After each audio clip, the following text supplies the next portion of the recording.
عجب لأننا لازلنا في قارة إفريقيا، نتحدث عن قارة إفريقيا. الاستثناءات والعجب العجاب دائما يحدث في القارة الإفريقية. لا نشاهد مثل هذه القضايا في أوروبا ولا في أمريكا اللاتينية.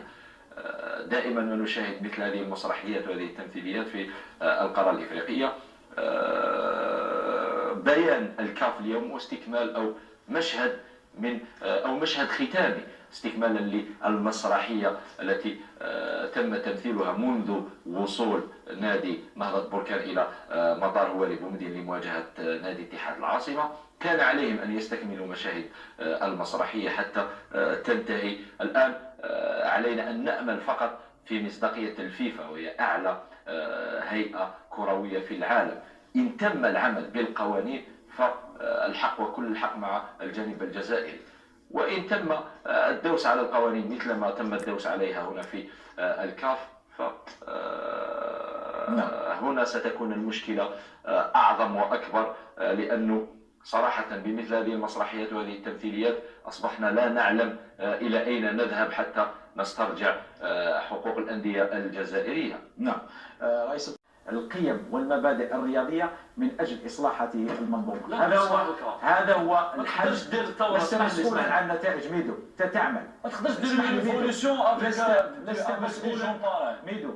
انت يكون عندك خط واضح ومبادئ وقيم وثوابت وتناضل من أجل إعلاء كلمة الحق، وبعد ذلك لست مسؤولا عن النتائج والغيب والمستقبل كله بيد الله. هذه القارة لن تنفض الغبار عن نفسها إلى يوم الدين. أنا نقول لك ما تقدرش دير ثورة مع مش حاب نذكر البلدان باش ما نوليوش. علاش صارت ثورة في الفيفا وتم اقتياد الكثير من الأشخاص؟ باسكو البيئة يتدخل. معليش لماذا تم السلطة عليا تدخل؟ معليش ميدو كبيرة كما يقولوا ضربت الجبل.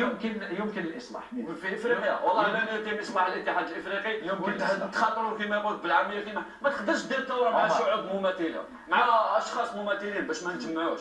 ما تقدرش دير ثورة أنت مع بلدان تعودت على الفساد في أنظمتها وفي كرتها وفي كل شيء. أنت اليوم ما تقدرش تروح لإفريقيا باش تصلحها. ما كان شي جيفارا واحد ومات وباعه راعي هنا من أجل أن يقتل شي جيفارا. لذلك اليوم نطرح لك سؤال، لكن توعدني أن نعود نرجع للموضوع. نعود للفساد. أكيد. خلينا الأمم المتحدة فيها فساد تحتاج إلى إصلاح، والجزائر تناضل من أجل إصلاح الأمم المتحدة. مجلس الأمن اللي يحكم العالم ويدعي بأنه يعمل من أجل إحلال السلم ومنع الحروب يفشل في كثير من الأوقات في إحلال السلم في العالم، والعالم راك تشاهد ميدو كل حروب وفيه فساد، والجزائر نادت من أجل إصلاح مجلس الأمن. الاتحاد الإفريقي فيه فساد، الكاف فيها فساد.